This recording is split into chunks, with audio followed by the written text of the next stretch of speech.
গত বছরেও যে পরিচিত ছিল রাউজানের যুবরাজ হিসেবে, সেই ফারাজ করিম চৌধুরী আজ ফকিরের বেশে পলাতক জীবনযাপন করছে। যে পরিবারের ক্ষমতার দাপটে থর থর করে কাঁপত চট্টগ্রামবাসী, তারা আজ মানুষের সামনে বের হতেও ভয় পাচ্ছে। এ যেন আল্লাহর বিচারের এক চরম উদাহরণ। তবে খুব বেশি দিন হয়তো লুকিয়ে থাকতে পারবে না ফারাজ করিম চৌধুরী। তার দেশ ত্যাগে নিষেধাজ্ঞা দিয়েছে আদালত, এমনকি যে কোনো সময় গ্রেফতারও হতে পারে ফারাজ। তার বাবা ফজলে করিম চৌধুরী ভারত পালাতে গিয়ে আগেই গ্রেফতার হয়েছিল।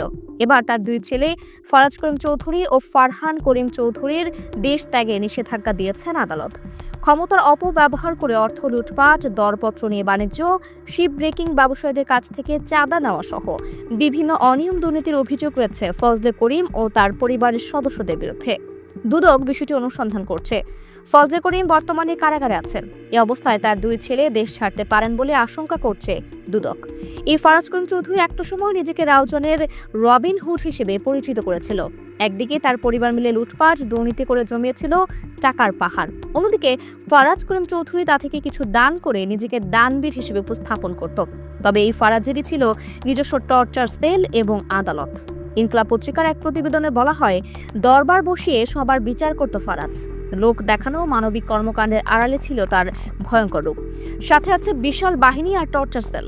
ফারাজকে জমের মতো ভয় পেতেন স্থানীয় জনপ্রতিনিধিরাও। সামাজিকভাবে হেয় প্রতিপন্ন হলেও ভয়ে সবকিছু মেনে নিতেন ভুক্তভোগীরা। তারা বলেন, ফারাজ করিম যেটাই রায় দিতেন সেটাই কার্যকর হতো, অন্য কথা বলার সুযোগ কারণেই। তার বাবা ফজলে করিম চৌধুরী ছিল রাউজানের রাজা। মূলত 2014 সালের সংসদ নির্বাচনের পর থেকে বেপরোয়া হয়ে ওঠেন ফজলে করিম। কেউ টু শব্দ করার সাহস পেতেন না। তার কারণে রাজনৈতিক নেতাকর্মী ছাড়াও 2 শতাধিক শিক্ষক কর্মচারী তাদের কর্মস্থল রাউজানে যেতে পারেননি। ফজলে করিমের 70 থেকে 80 জনের একটি বাহিনীও সক্রিয় ছিল। সারা দেশের মধ্যে রাউজান ছিল আলাদা। এখানে তার কথাই ছিল শেষ কথা। ভয় এতদিন কেউ মুখ খুলতে পারেননি।